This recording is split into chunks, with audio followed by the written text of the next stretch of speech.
Nessie, the most famous tale of monster mayhem ever, by Richard Brassey. Long millions of years ago, the northernmost part of Scotland was not part of Scotland, but there came a time when it crossed the sea and crashed into the rest. The prehistoric sea monsters all rushed to escape except, the story goes, for one named Nessie. She was always a dreamy sort of monster. Luckily, when the two parts collided, they left a large gap. This is called Loch Ness or Loch na Beist, which is Gaelic for the lake of the monster. Loch Ness is so deep that you could stand 3 big bends in it, and they would still reach the top. The Statue of Liberty could dive in happily without any chance of her head hitting the bottom. And 5 jumbo jets could be placed wingtip to wingtip and still have room to loop the loop, plenty of room for a monster. Here Nessie lived happily for a few million years until 565 A.D., when a man called Saint Columba, who was busy converting the Scots to Christianity, shouted, "Get back!" from the bank. Nessie was surprised but paid no attention, and for 1,000 years or more she was left in peace to swim to and fro in the loch.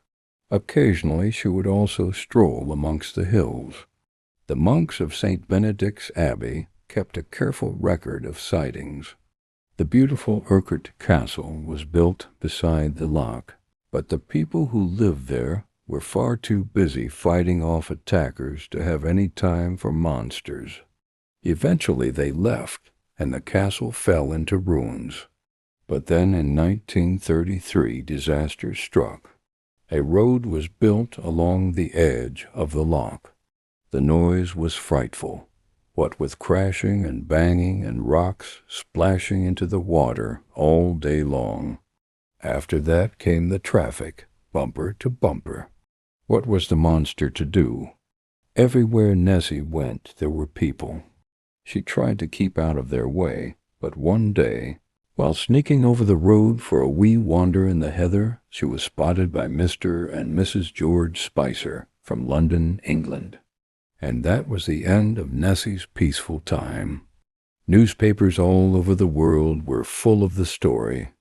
A famous circus ringmaster offered £100,000 to anybody who could catch the monster for him. People poured into the Scottish Highlands. The new road beside the loch became even more crowded. Everybody claimed to have seen the monster.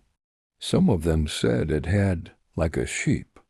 Others described a shaggy mane. Most thought it had a long neck, but did it have a tail? Was it as big as a house or only the size of a cow?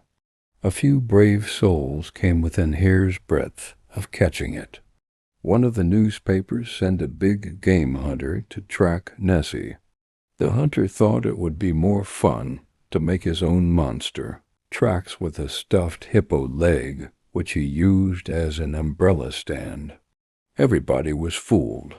Photos of monster footprints were in all the papers. One day a surgeon who was driving by the loch was startled to see Nessie. He took a photo. It did not come out very clearly.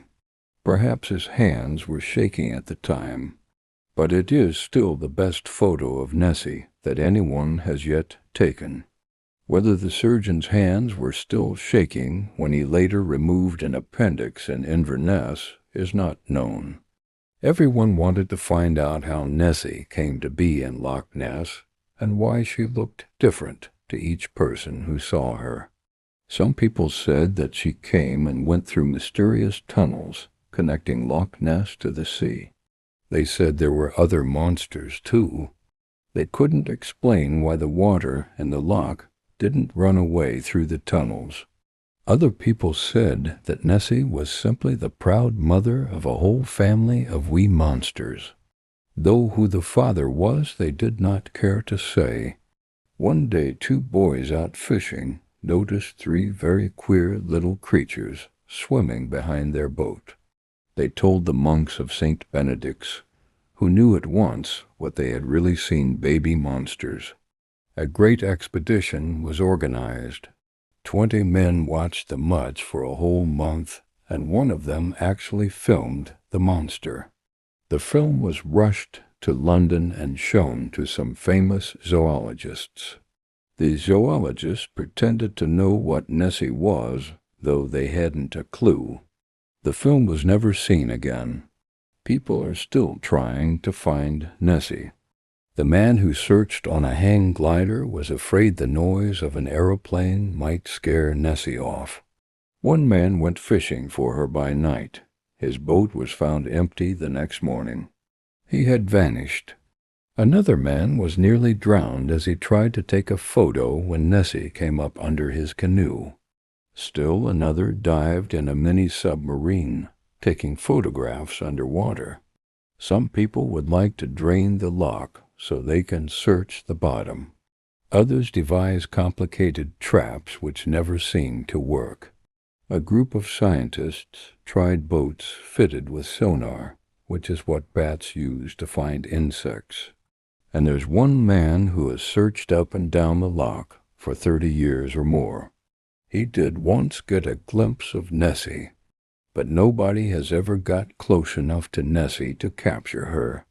Could it be that over the years she has grown to rather enjoy the game of hide and seek?